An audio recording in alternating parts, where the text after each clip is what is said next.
అదే RTV app వార్తల్ని క్షణాల్లో చదివే అవకాశం ఉంటుంది. ఒక న్యూస్ పేపర్, ఒక టెలివిజన్ ఛానల్ మీ చేతుల్లో ఎప్పుడూ ఉంటాయి. ఎస్ఎల్బీసీ టన్నెల్లో ప్రమాదం జరిగి 8 మంది లోపలే ఇరుక్కుపోయినటువంటి నేపథ్యంలో పూర్తిగా ఇక్కడికి మంత్రులు కావచ్చు, అదేవిధంగా ఎమ్మెల్యేలంతా కూడా వచ్చి పరిస్థితిని అంతా కూడా తెలుసుకుంటున్నటువంటి పరిస్థితి. తాజాగా ఏదైతే జడ్చర్ల ఎమ్మెల్యే అనిరుద్ రెడ్డి కూడా సంఘటనా స్థలానికి చేరుకోవడం జరిగింది. ఇక్కడ అధికారులతో కూడా మాట్లాడడం జరిగింది. ప్రస్తుతం ఏదైతే టన్నెల్ దగ్గరే ఎమ్మెల్యే అనిరుద్ రెడ్డి ఉన్నారు, మనతో పాటు మాట్లాడదాం. అన్న చెప్పండి, అసలు ఏంటి ప్రమాదం జరిగి కూడా దాదాపు 3 రోజులు అవుతుంది, ఇప్పటి వరకు ఆ 8 మంది ఆచూకీ తెలియదు. అధికారులతో మాట్లాడాక ఏం చెప్తున్నారు, పనులు ఎట్లా జరుగుతున్నాయి రెస్క్యూ పనులు? ఇప్పుడు మీరు చూస్తే ఇప్పుడే ట్రైన్ల ఎన్డీఆర్ఎఫ్ కానీ, సింగరేణి కాలనీ నుంచి వచ్చిన మైనర్స్ కానీ, అదేవిధంగా ర్యాట్ మైనర్స్ కూడా అందరు ఈరోజు ఇప్పుడు ట్రైన్లో రావడం జరిగింది. వాళ్ళు చెప్పడం ఏంటంటే లోపల చాలా వాటరీ, దాని తర్వాత మట్టితో కలిసి నీళ్లతో బాగా ప్రెషర్ ఉందని కూడా వాళ్ళు చెప్పడం జరుగుతుంది. వాళ్ళ పనిలో వాళ్ళు ఉన్నారు. ఇది రైతుల కోసం చేపట్టిన కార్యక్రమం. గత ప్రభుత్వంలో ఈ కార్యక్రమం ఆపేసినారు, కానీ రైతుల కోసము దాదాపు 4 లక్షల ఎకరాల కోసం నీళ్లు రావాలని చెప్పేసి చేపట్టిన కార్యక్రమం. కానీ దురదృష్టం ఏంటంటే పాపం ఈ ఘటన జరగడం నిజంగా బాధాకరము.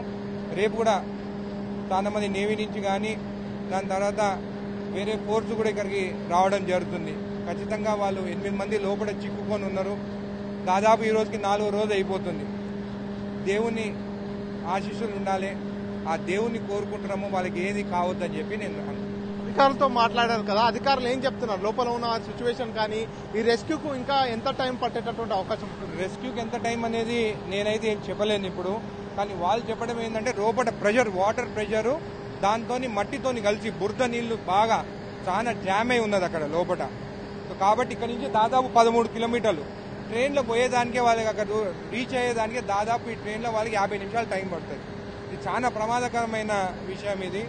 కాబట్టి ఖచ్చితంగా ఎవరైతే రెస్క్యూ టీము ఆపరేషన్ చేస్తున్నారో ఖచ్చితంగా 1-2 రోజుల్లో మనకి ఏదనేది తెలుస్తుందని కూడా నేను తెలియజేస్తాను.